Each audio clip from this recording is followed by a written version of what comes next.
আসসালামু আলাইকুম, স্বাগত জানাচ্ছি আরটিভির দুপুরের সংবাদে। আপনাদের সঙ্গে আছি আমি ফারিয়া শারমিন। পড়াশোনার পাশাপাশি খেলাধুলাকে বাধ্যতামূলক করা হবে বলে জানিয়েছেন প্রধানমন্ত্রী তারেক রহমান। তিনি বলেন, ক্রীড়াকে পেশা হিসেবে প্রতিষ্ঠিত করতে সব ধরনের উদ্যোগ নিয়েছে সরকার। সকালে নিজ কার্যালয়ে ক্রীড়া কার্ড বিতরণ অনুষ্ঠানে তিনি এসব কথা বলেন।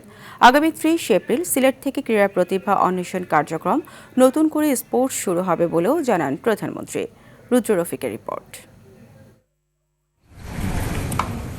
নির্বাচনী প্রতিশ্রুতি অনুযায়ী প্রথমবারের মতো ক্রীড়াবিদদের বেতনের আওতায় এনেছে বিএনপি সরকার। সোমবার নিজ কার্যালয়ে এই কার্যক্রমের উদ্বোধন করেন প্রধানমন্ত্রী তারেক রহমান। প্রাথমিক পর্যায়ে ১২৯ জন ক্রীড়াবিদকে ক্রীড়া কার্ড তুলে দেন তিনি। বেতনের আওতায় আসা খেলোয়াড়দের প্রতি ৪ মাস পর পর পারফরমেন্স মূল্যায়ন করা হবে। পারফরমেন্সে ঘাটতি দেখা দিলে তালিকা থেকে বাদ পড়বেন তারা। এই কার্ড শুধু পরিচয় নয়, এটি ক্রীড়াবিদদের মর্যাদা ও ভবিষ্যৎ নিরাপত্তা নিশ্চয়তা দিবে। একেবারে স্কুল পর্যায় থেকে ট্যালেন্ট হান্ট করে আপনার খেলোয়াড়দিকে তুলে নিয়ে আসা, এটাই হচ্ছে একমাত্র প্রকৃত পথ দেশকে খেলাধুলার ক্ষেত্রে সামনে এগিয়ে যাওয়ার। প্রধানমন্ত্রী তারেক রহমান বলেন, সকল শ্রেণী পেশার মানুষের জীবনমান উন্নয়নে কাজ শুরু করেছে সরকার। আমরা যে প্রতিশ্রুতি জনগণকে দিয়েছিলাম, দেশের মানুষকে দিয়েছিলাম, সেই প্রতিশ্রুতির কাজটি আমরা ধীরে ধীরে শুরু করছি বা শুরু করেছি। আজকের এই অনুষ্ঠানটি হচ্ছে তার প্রমাণ।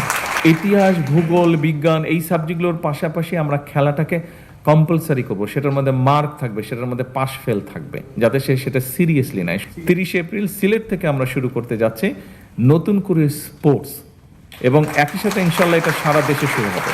ক্রীড়াকে পেশা হিসেবে প্রতিষ্ঠিত করতে সব ধরনের উদ্যোগ নেওয়া হয়েছে বলেও জানান প্রধানমন্ত্রী। খেলাধুলাকে পেশা হিসেবে নিয়ে একজন খেলোয়াড় যাতে অর্থনৈতিকভাবে অনিশ্চয়তার মধ্যে না থাকেন, সে লক্ষ্যেই কিন্তু বর্তমান সরকার খেলোয়াড়দেরকে ধারাবাহিকভাবে আমরা সম্মানিক কাঠামোর আওতায় আনার কাজটি বাস্তবায়ন আজকে শুরু করেছি। পেশাদার খেলোয়াড়ি জীবনে আপনারা কোনো রাজনৈতিক দল বা গোষ্ঠীর প্রতিনিধি নন বা হবেন না, দয়া করে। অনুষ্ঠান শেষে খেলোয়াড়রা জানান, সরকারের এই উদ্যোগ ক্রীড়া অঙ্গনের চেহারাই পাল্টে দেবে।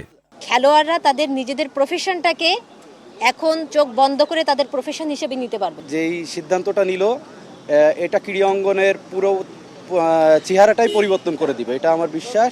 আমরা সবাই চেষ্টা করব যে আরো ভালো কিছু করার এবং পারফরমেন্সটা ধরে রাখার। পেশাদার ক্রীড়াবিদ তৈরির লক্ষ্যে পর্যায়ক্রমে ৫০০ জন ক্রীড়াবিদকে বেতন কাঠামোর আওতায় আনার উদ্যোগ নিয়েছে বিএনপি সরকার। রুদ্র রফিক, আরটিভি, ঢাকা। ইরানে হামলার জেরে মধ্যপ্রাচ্যে চলমান অস্থিরতার মধ্যে জ্বালানি তেল নিয়ে সৃষ্টি হয়েছে অনিশ্চয়তা। রাজধানী সহ দেশের বিভিন্ন পেট্রোল পাম্পের সামনে আজও যানবাহনের দীর্ঘ সারি। অপেক্ষারত যানবাহন মালিক চালক কর্মচারীদের অভিযোগ, দীর্ঘ সময় অপেক্ষা করেও চাহিদা মতো তেল পাচ্ছেন না তারা।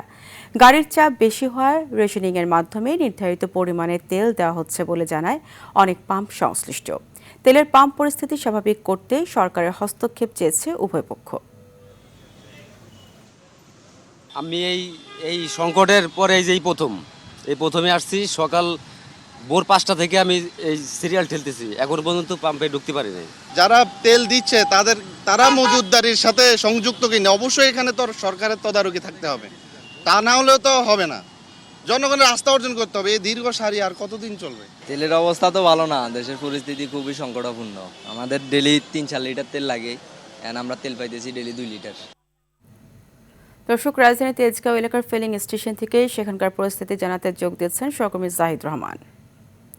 জাহিদ, এই মুহূর্তে পাম্পগুলোর পরিস্থিতি কি এবং বাড়তি চাপ কেমন দেখছেন? এক্ষেত্রে গ্রাহক বা পাম্প মালিকরা কি বলছেন? পারিয়া, যে দীর্ঘ সারির কথা বলা হচ্ছিল, সেটি কিন্তু প্রতিটি পাম্পে আমরা যেগুলো খোলা রয়েছে সেগুলোতে দেখতে পেয়েছি। এবং বিশেষ করে যে তেলের সরবরাহের কথা বলা হচ্ছে, পাম্পে যে নির্ধারিত তেল ডিপো থেকে দেওয়া হয় সেইটি তারা বিতরণ করেন মূলত যে গাড়িগুলো আসে সেটির উপরে। কিন্তু বিগত সময় দেখা গেছে যে গাড়িগুলো যখন বেশি থাকে তখন সেই পরিমাণ সব গাড়িকে দিতে গেলে তারা রেশনিং পদ্ধতিতে করেন। অনেক সময় যে গাড়ির সংখ্যা কম থাকে, তবে সেটি তারা নিয়মিত আকারে দিতে পারেন। এবং আমরা দেখতে পেয়েছি কয়েকটি পাম্পে যে তারা যতটুকু চাচ্ছেন চাহিদা অনুসারে সেই পরিমাণই তেল সরবরাহ করা হচ্ছে এবং কোনো ঘাটতি এখন পর্যন্ত দেখা যাচ্ছে না। যেহেতু তেল দৈনিকভাবেই প্রয়োজন যানবাহনগুলো চলার ক্ষেত্রে, সে কারণেই মূলত তাদেরকে প্রতিদিনই গাড়ি নিয়ে আসতে হয় এবং বিশেষ করে যেহেতু অনেক গাড়িকেই পর্যাপ্ত পরিমাণ তেল সরবরাহ করা সম্ভব হয় না পাম্পগুলো থেকে, সে কারণে দীর্ঘ সারি এসে ভোগান্তিও থেকে যায়। এবং পাম্প কর্তৃপক্ষ যারা বলছেন যে তারা যে পরিমাণ ডিপো থেকে তেল সংগ্রহ করেন ঠিক ততটুকুই তারা সরবরাহ করতে পারেন যে যানবাহনগুলো আসে তাদেরকে। আমরা দেখতে পেয়েছি যে মোটরসাইকেলে যে দীর্ঘ দাঁড়িয়ে এবং যে পরিবহনগুলো রয়েছে প্রাইভেট কার, তারা কয়েক ঘন্টা ধরে অপেক্ষা করেন এবং তারপরে পাম্পগুলোতে এসে সেই তেলগুলো নেয়। এবং বিশেষ করে পাম্প কর্তৃপক্ষ বলছেন যে তাদের যে এখানে যারা বিতরণের দায়িত্বে রয়েছেন, সরবরাহ করা তেল যে যারা দিচ্ছেন, তাদের উপর একটি বাড়তি চাপ পড়ছে এবং বিশেষ করে নিয়ন্ত্রণের ক্ষেত্রে এবং পরিবহনগুলো যে দীর্ঘ সারি সেটা রক্ষণাবেক্ষণ এবং তদারকির ক্ষেত্রে, সেই কারণে মূলত এই যে দীর্ঘ চাপ সেটি পাম্পের যে নিরুচ্ছিন্নভাবে সরবরাহের ক্ষেত্রে তাদের যে শ্রমিক রয়েছেন, কর্মচারী রয়েছেন, কর্মকর্তারা রয়েছেন, তাদের উপর একটি বাড়তি চাপ পড়ছেন এবং তারা শারীরিকভাবে অনেকে দুর্বল হয়ে পড়ছেন, যে কারণে তাদের যে 24 ঘন্টা ধরে তেল সরবরাহ করার কথা সেটি অনেক সময় অনেক পাম্পে আমরা দেখতে পাই না। এবং বিশেষ করে সেই কারণেই যে দাঁড়িয়ে দীর্ঘ সারি সেটি কিন্তু অব্যাহতভাবে চাপ অব্যাহত রয়েছে এবং তারা সরকারের পক্ষ থেকে যে নজরদারির কথা বলা হয়েছিল যে পাম্পগুলোতে থাকবে মনিটরিংয়ের কথা, সেটি এখন পর্যন্ত দেখা যায়নি। তবে তারা বলছেন যদি মনিটরিং করা হয় এবং নিরবিচ্ছিন্ন সরবরাহ করা হয় তাহলে পাম্পগুলোতে সংকট কেটে যাবে। পারিয়া। জাহিদ, আপনাকে ধন্যবাদ। এদিকে খুলনা, গাজীপুর, বাগেরহাট সহ দেশের বিভিন্ন জেলায় দীর্ঘ হচ্ছে জ্বালানি তেলের লাইন। খুলনায় পেট্রোল পাম্পগুলোতে ঘণ্টার পর ঘণ্টা লাইনে অপেক্ষা করছে চালকরা। সন্ধ্যা হলেই ফিলিং স্টেশনে তেল না থাকার নোটিশ টানানো হচ্ছে। গাজীপুরের কালিয়াকৈরে জ্বালানি তেলের সংকটে চরম ভোগান্তিতে পড়েছে মোটরসাইকেল চালক, স্থানীয় পরিবহন ও দূরপাল্লার পরিবহনের চালকরা। ঢাকা-টাঙ্গাইল মহাসড়কের কালিয়াকৈর অংশে 15টি ফিলিং স্টেশনের মধ্যে 2-1টি পাম্পে তেল দিতে দেখা গেলেও রয়েছে দীর্ঘ লাইন। বেশিরভাগ পাম্প বন্ধ রয়েছে। বাগেরহাটে জ্বালানি তেল সংগ্রহ করতে শহরের বিভিন্ন পাম্পে দীর্ঘ লাইনে দাঁড়িয়ে থাকতে হচ্ছে সাধারণ মানুষকে। শহরের খান জাহান আলী ফিলিং স্টেশনে দেখা গেছে মধ্যরাত থেকেই দীর্ঘ লাইন। ঢাকার শিল্পাঞ্চল আশুলিয়ায় তেল সরবরাহ না থাকায় শিল্প কারখানায় উৎপাদন ব্যাহত হচ্ছে।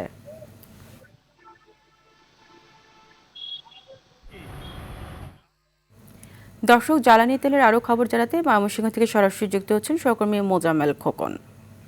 খোকন, জ্বালানি তেলের সংকট কেমন দেখছেন সেখানে? এছাড়া সাধারণ মানুষের বক্তব্য জানতে পেরেছেন কিনা এবং কি সমস্যায় পড়ছেন তারা, জানাবেন।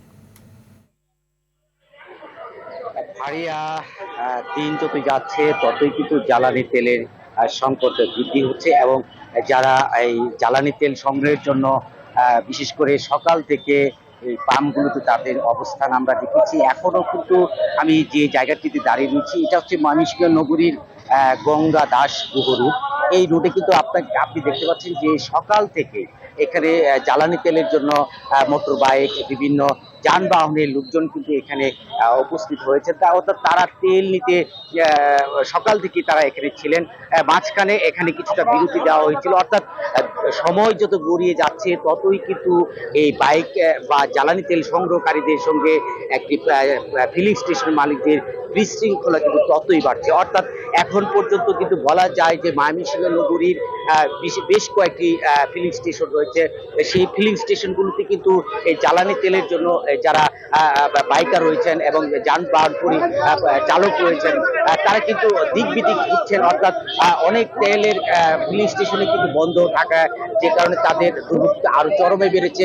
আমরা কিছুক্ষণ আগেও কিন্তু এখানে দেখেছি যে যানবাহনের কিন্তু ভিড় প্রচন্ড। অর্থাৎ তেল নিতে কিন্তু কে কার আগে যাবে এটার একটা প্রতিযোগিতাও কিন্তু এখানে চলেছে। অর্থাৎ এখানে আমরা পুলিশকেও দেখেছি, পুলিশ প্রশাসনের লোকজনও রয়েছেন, তারা তেল দেওয়ার ব্যাপারে শৃঙ্খলা রক্ষার জন্য তারা নিয়োজিত রয়েছে। সবশেষে বলা যায় বিশেষ করে যারা পাম্প মালিক রয়েছেন, আমরা তার সঙ্গে কথা বলেছিলাম, তিনি আমাদেরকে যেমনটি বলছেন যে গত 4 দিন পর আজকে কিন্তু এই পাম্পে তেল দেওয়া হচ্ছে। অর্থাৎ এই কয়েকদিন কিন্তু এই জ্বালানি তেল দেওয়ার বিষয়টি কিন্তু বন্ধ ছিল। তো এই ছিল আমার কাছে ময়মনসিংহ থেকে জ্বালানি তেল নিয়ে সর্বশেষ। পারিয়া, আপনাকে ধন্যবাদ। পবিত্র ঈদ উল ফিতরে দেশের সড়ক মহাসড়কে 346টি দুর্ঘটনায় 350 জন নিহত হয়েছে। এছাড়া রেলপথে 23 দুর্ঘটনায় 35 জন আর নৌপথে 8 দুর্ঘটনায় 8 জন নিহত। যাত্রী কল্যাণ সমিতির প্রতিবেদনে এমন তথ্য উঠে এসেছে। সংগঠনটি জানায়, গেল বছরে ঈদের তুলনায় এবারে প্রাণহানি 8.26%।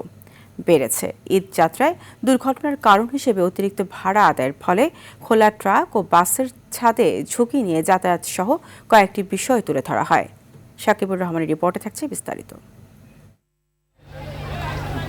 এবারের ঈদ যাত্রায় কুমিল্লার পদুয়ার বাজারে বাস ট্রেন সংঘর্ষ, রাজবাড়ীর দৌলদিয়া ঘাটে পদ্মা নদীতে পড়ে বাস ডুবে যাওয়া কিংবা রাজধানীর সদরঘাটে 2 লঞ্চের সংঘর্ষে নিহতের ঘটনা নতুন সমালোচনার জন্ম দেয়। এত দুর্ঘটনা আর মৃত্যুর পরেও সড়ক পরিবহন মন্ত্রী জানান স্বস্তিদায়ক ছিল এবারের ঈদ যাত্রা। ঈদের জার্নি স্মুথ হয়েছে বলে আমি মনে করি, কারণ 1.5 কোটি মানুষ 3 দিনের মধ্যে ঢাকা ছাড়তে চেয়েছে।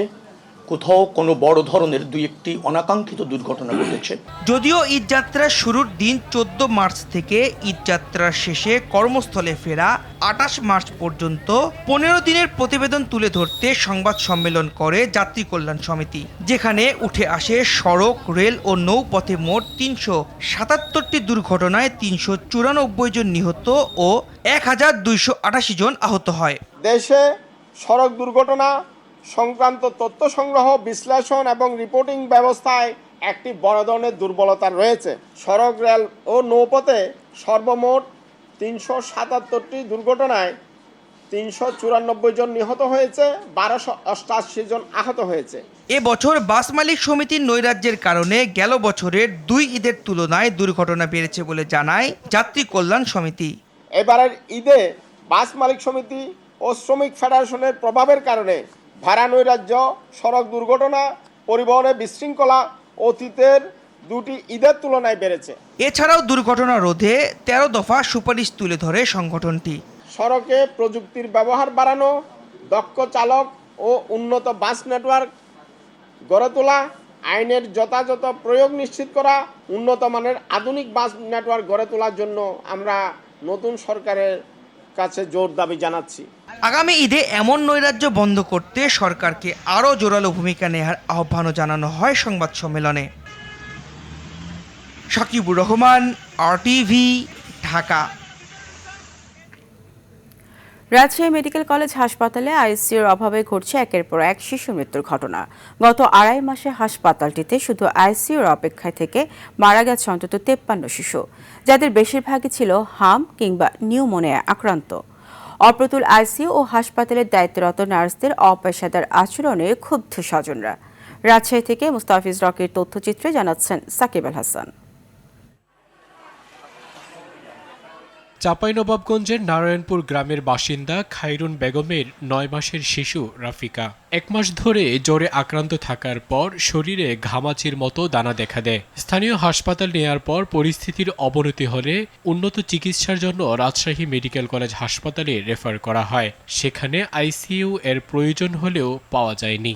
বাচ্চাকে আইসিইউতে রাখার জন্য সিরিয়াল দিয়েছি, আমরা এখন পর্যন্ত আইসিইউতে যেতে পারছি না। বাচ্চার অবস্থা খুবই কম, অক্সিজেন, হার্টবিট কম। এর আগে রাফিকার মতো আইসিইউ এর সিরিয়ালের অপেক্ষায় থাকা 10 মাসের শিশু জিহাদ ও 6 মাসের রিদওয়ানের কপালেও জোটেনি আইসিইউ এর চিকিৎসা। মৃত্যুর নিয়তি মেনে নিতে হয় স্বজনদের। গত 2.5 মাসে হাসপাতালটিতে আইসিইউ এর অপেক্ষায় থেকে 53 শিশুর মৃত্যু হয়েছে। অপরদিকে আইসিইউতে ভর্তি হওয়ার সুযোগ পেলেও শেষ পর্যন্ত বাঁচানো যায়নি আরও 9 শিশুকে। সব মিলে গেল 2.5 মাসে মৃত্যু হয়েছে 62 শিশুর। হঠাৎ করে হাম ও নিউমোনিয়া আক্রান্ত শিশু রোগী বেড়ে যাওয়ায় রোগীর স্বজনরা যেমন উদ্বিগ্ন, তেমনি হাসপাতালের চরম অব্যবস্থাপনা নিয়েও ক্ষুব্ধ স্বজনরা। বাচ্চা সিরিয়াল দেওয়া লাগবো ইমার্জেন্সি, 1 ঘন্টার বাচ্চা যদি যায় 4 দিনে দেশে বাঁচানো সম্ভব নাকি? যতটা সিট দরকার আইসিইউতে অনেক বেশি, সেই পরিমাণ সিট আইসিইউতে নাই। গত 17 তারিখে ভর্তি হয়েছে, আমরা নিয়ে আসছি। তারপরে তো ঈদের ছুটি, তেমন কোনো ট্রিটমেন্ট হয় নাই। এখানে আমি 2 ঘন্টা থেকে আসছি, কোনো চিকিৎসা নেই। সংকটের কথা জানালেন এই কর্মকর্তা। যারা ভর্তি আছে তারাও তো খারাপ অবস্থায় আছে, তারা খালি না হলে তো, খালি হওয়ার বুদ্ধি তো একটাই, হয় ভালো হইতে হবে নাহলে মারা যেতে হবে।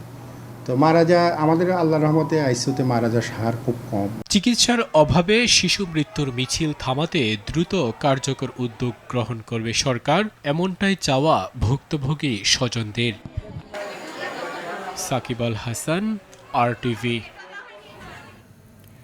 এদিকে ইউনিসেফের মাধ্যমে ৬০৪ কোটি টাকায় হাম রুবেলা সহ ৬ ধরনের ভ্যাকসিন কেনা হচ্ছে বলে জানিয়েছেন স্বাস্থ্যমন্ত্রী সরদার মোহাম্মদ সাখাওয়াত হোসেন বকুল। সকালে সচিবালয়ে আমেরিকার রাষ্ট্রদূত ব্রেন্ট টি ক্রিস্টেনসেনের সঙ্গে বৈঠক শেষে কথা বলেন তিনি। হামের প্রাদুর্ভাব বৃদ্ধি রোধে সব ধরনের ব্যবস্থা নেওয়ার কথা জানান স্বাস্থ্যমন্ত্রী। ২০১৮ সালের পর দেশের হামের বিষয়ে কোনো ক্যাম্পেইন করা হয়নি, তাই সচেতনতা বৃদ্ধিতে কাজ করতে হবে বলেও জানান স্বাস্থ্যমন্ত্রী।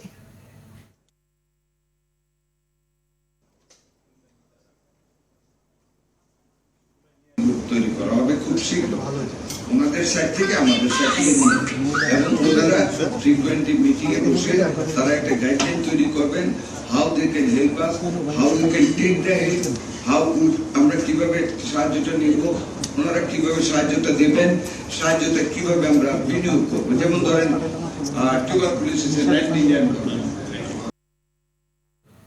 এবার ইরান ইসরায়েল যুদ্ধ প্রসঙ্গ। ইরানের তেল ও খার্ক দ্বীপের নিয়ন্ত্রণ যুক্তরাষ্ট্রের হাতে চান মার্কিন প্রেসিডেন্ট ডোনাল্ড ট্রাম্প। অন্যদিকে লেবাননে ইসরায়েলে অনুপ্রবেশ আরও জোরদারের নির্দেশ দিয়েছেন প্রধানমন্ত্রী বেনিয়ামিন নেতানিয়াহু। এর মধ্যে ইসরায়েল ও যুক্তরাষ্ট্রের যৌথ হামলায় ইরানের তাবরিজের পেট্রোকেমিক্যাল প্ল্যান্ট ক্ষতিগ্রস্ত হয়েছে এবং তেহরানে বিদ্যুৎ বিপর্যয় দেখা দিয়েছে। পাল্টা জবাবে ইসরায়েলের শিল্পাঞ্চলে হামলা চালিয়েছে ইরান। চলমান উত্তেজনার প্রশমনে যুক্তরাষ্ট্র ও ইরানকে আলোচনায় বসাতে কাজ করছে পাকিস্তান। সামিউল শিহাবের রিপোর্টে থাকছে বিস্তারিত। মধ্যপ্রাচ্য যুদ্ধের 1 মাস পর এবার সরাসরি ইরানের তেল যুক্তরাষ্ট্রের নিয়ন্ত্রণে নেওয়ার ইচ্ছার কথা জানালেন মার্কিন প্রেসিডেন্ট ডোনাল্ড ট্রাম্প। ফিনান্সিয়াল টাইমসকে দেওয়া এক সাক্ষাৎকারে এমন বিস্ফোরক মন্তব্য করেন তিনি। এ সময় ভেনেজুয়েলার তেল নিয়ন্ত্রণের উদাহরণ টেনে ট্রাম্প খোলাখুলিভাবে বলেন, ইরানের জ্বালানি তেল ও খার্ক দ্বীপের রপ্তানি কেন্দ্রের নিয়ন্ত্রণ চায় ওয়াশিংটন। অন্যদিকে ইরানে কয়েক সপ্তাহব্যাপী স্থল অভিযানের পরিকল্পনার খবর প্রকাশ্যে আসার পর কড়া প্রতিক্রিয়া দেখা গেছে। রবিবার দেশব্যাপী ট্রাম্প বিরোধী নো কিংস বিক্ষোভের পর এবার তার বিরুদ্ধে সোচ্চার হয়েছেন খোদ ট্রাম্পের দলীয় আইন প্রণেতা জেমস ল্যাংফোর্ড। এদিকে ইসরায়েল ও যুক্তরাষ্ট্রের যৌথ হামলায় ইরানের তাবরিজের পেট্রোকেমিক্যাল প্ল্যান্টে ব্যাপক ক্ষয়ক্ষতি হয়েছে। সেই সঙ্গে তেহরানে দেখা দিয়েছে বিদ্যুৎ বিপর্যয়। পাল্টা জবাবে ইসরায়েলের শিল্পাঞ্চলে হামলা চালিয়েছে ইরান, যা বিষাক্ত রাসায়নিক ছড়িয়ে পড়ার আতঙ্ক সৃষ্টি করেছে। এরই মধ্যে লেবাননে ইসরায়েলি অনুপ্রবেশ আরও জোরদারের নির্দেশ দিয়েছেন প্রধানমন্ত্রী বেনিয়ামিন নেতানিয়াহু। ইয়েমেনের হুথি বিদ্রোহীদের ড্রোন হামলাও প্রতিহতের দাবি করেছে তেল আবিব। লেবাননে জাতিসংঘের একটি শান্তিরক্ষা ঘাঁটিতে ইসরায়েলের হামলায় নিহত হয়েছেন এক শান্তিরক্ষী। আরেকদিকে কুয়েতের একটি বিদ্যুৎ কেন্দ্রে ইরানি হামলায় এক ভারতীয় শ্রমিকের মৃত্যু হয়েছে। পাশাপাশি কুয়েতের একটি সেনা শিবিরে ইরানের হামলায় আহত হয়েছে আরও 10 সেনা। এই অস্থিতিশীলতার সরাসরি প্রভাব পড়েছে বিশ্ব অর্থনীতিতে। অপরিশোধিত ব্রেন্ট ক্রুডের দাম বেড়ে ব্যারেল প্রতি $115 ছাড়িয়েছে। জাপানের নিক্কেই ও দক্ষিণ কোরিয়ার কসপি সূচকেও 5% পর্যন্ত ধস নেমেছে। উদ্ভূত পরিস্থিতিতে ইসলামাবাদে জরুরি বৈঠকে বসে যুদ্ধবিরতি ও উত্তেজনা হ্রাসের আহ্বান জানিয়েছেন পাকিস্তান, মিশর, তুরস্ক এবং সৌদি আরবের পররাষ্ট্রমন্ত্রীরা। ট্রাম্পও দাবি করেছেন পাকিস্তানের মাধ্যমে ইরানের সঙ্গে পরোক্ষ আলোচনা চলছে। তবে এত কিছুর পরও যুদ্ধ থামার কোনো নিশ্চিত লক্ষণ দেখা যাচ্ছে না। সামিউল শিহাব, RTV। গায়ের জোরে বিএনপি সংবিধানকে ধ্বংসের চেষ্টা করছে বলে মন্তব্য করেছেন জামায়াতের আইনজীবী অ্যাডভোকেট শিশির মনির। দুপুরে সুপ্রিম কোর্টে গণভোট ও জুলাই সনদ আদেশ সহ বেশ কিছু অধ্যাদেশ বাস্তবায়ন নিয়ে আয়োজিত এক সংবাদ সম্মেলনে এই কথা বলেন তিনি।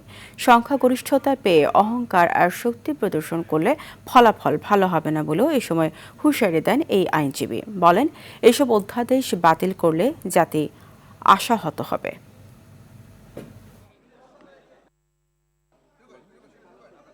ইন্টারিম গভর্নমেন্টের সময়ে ব্রেক থ্রো অর্ডিন্যান্সেস যেগুলোর মাধ্যমে মেজর রিফর্ম করা হয়েছে, এই রিফর্ম অর্ডিন্যান্সেসগুলোকে দয়া করে ল্যাপস করবেন না।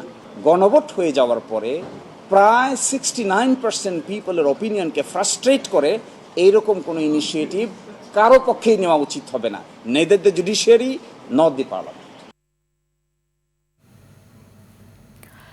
ক্রিপ্টোকারেন্সি ও ফরেন ট্রেডিংয়ে উচ্চ মুনাফার প্রলোভন দেখে পাচারকৃত ৪৪ কোটি টাকা ফেরত এনেছে সিআইডি। দুপুরে সিআইডি ভবনে সংবাদ সম্মেলনে কথা জানান ডিআইজি আবুল বাশার তালুকদার। সিআইডির সাইবার পুলিশ সেন্টারে তৎপরতায় আন্তর্জাতিক সহযোগিতার মাধ্যমে অর্থ ফেরত আনে বলে সংবাদ সম্মেলনে জানানো হয়। বিজ্ঞ আদালতের নির্দেশে পাচারকৃত উক্ত অর্থ ফেরত আনতে রাষ্ট্রায়ত্ত সোনালী ব্যাংক পিএলসি মালিবাগ শাখায় যৌথ ব্যাংক অ্যাকাউন্ট খুলে পাচারকৃত অংশের টাকা ফেরত আনা হয়। ভুক্তভোগীর খিলগাঁও থানার মামলার তদন্তে টাকা ফেরত আনতে মার্কিন যুক্তরাষ্ট্র ভিত্তিক সংশ্লিষ্ট বিভিন্ন সংস্থার সহযোগিতার পাশাপাশি বাংলাদেশ মার্কিন পারস্পরিক কূটনৈতিক সহায়তা গুরুত্বপূর্ণ ভূমিকা রাখে। তদন্তকালে জানা যায় ওকেএক্সে অবস্থানরত অর্থ এমটিএফই প্রতারণী একটা বিশেষ বড় অংশ। এ পর্যন্ত এমটিএফই প্রতারণায় উক্ত ওয়ালেট হতে প্রায় 130 মিলিয়ন ক্রিপ্টো লেনদেন করা হয়েছে।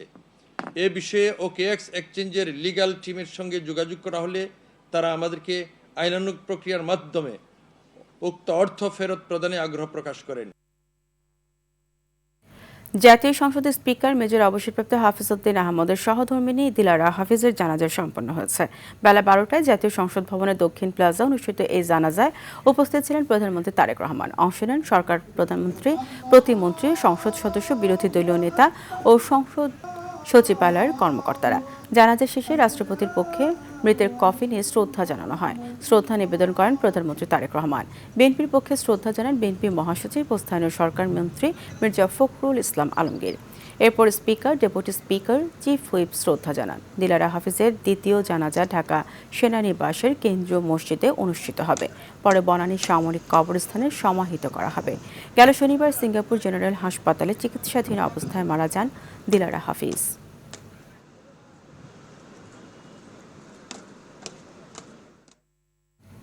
Japanese studies association in South Asia ও জাপানিজ স্টাডিজ বিভাগ যৌথভাবে আয়োজন করল ইয়াং স্কলার কনফারেন্স 2026। সকালে ঢাকা বিশ্ববিদ্যালয়ের সিনেট ভবনে অনুষ্ঠানের উদ্বোধন করেন প্রধানমন্ত্রীর উপদেষ্টা রেহান আসিফ আসাদ। জাপানের soft diplomacy in South Asia বিষয়ক এই আয়োজনের গুরুত্ব নিয়ে আলোচনা করা হয়। এই আয়োজন করে সহায়তা দেয় জাপান ফাউন্ডেশন। উদ্বোধনী অধিবেশনে স্বাগত বক্তব্য দেন বিভাগের চেয়ারম্যান অধ্যাপক ডক্টর মোহাম্মদ জাহাঙ্গীর আলম। এছাড়া অনুষ্ঠানে বাংলাদেশ সহ 6 দেশের প্রায় 40 জন তরুণ গবেষক অংশ নেন। ভিয়েতনামে বাংলাদেশি আলু রপ্তানির আনুষ্ঠানিক অনুমোদন মিলেছে। দেশটির কৃষি ও পরিবেশ মন্ত্রণালয় এই অনুমোদন দিয়েছে বলে জানিয়েছে হ্যানয়ে অবস্থিত বাংলাদেশ দূতাবাস। এর ফলে ভিয়েতনামের বাজারে বাংলাদেশের আলুর নতুন সম্ভাবনা তৈরি হয়েছে। জানা যায়, ভিয়েতনামের বিধি অনুযায়ী রপ্তানির জন্য প্রয়োজনীয় নিবন্ধন প্রক্রিয়া সম্পন্ন করতে হয় সংশ্লিষ্ট কর্তৃপক্ষের কাছে। এ লক্ষ্যে বাংলাদেশ দূতাবাস, বাণিজ্য মন্ত্রণালয়, কৃষি মন্ত্রণালয় এবং খাদ্য মন্ত্রণালয়ের সমন্বয়ে 2025 সালের মে মাসে নিবন্ধন কার্যক্রম শুরু করা হয়। পরবর্তীতে প্রয়োজনীয় কাগজপত্র যাচাই বাছাই শেষে ভিয়েতনাম কর্তৃপক্ষ সন্তুষ্ট হলে আনুষ্ঠানিক অনুমোদন দেয়। সংশ্লিষ্টরা বলছেন, এই অনুমোদনের মাধ্যমে আন্তর্জাতিক বাজারে বাংলাদেশি কৃষি পণ্যের নতুন দিগন্ত উন্মোচিত হলো। দুপুরের সংবাদ এই পর্যন্তই। জেলার সংবাদ বিকেল 5:45টায় দেখার আমন্ত্রণ রইল। ধন্যবাদ সবাইকে।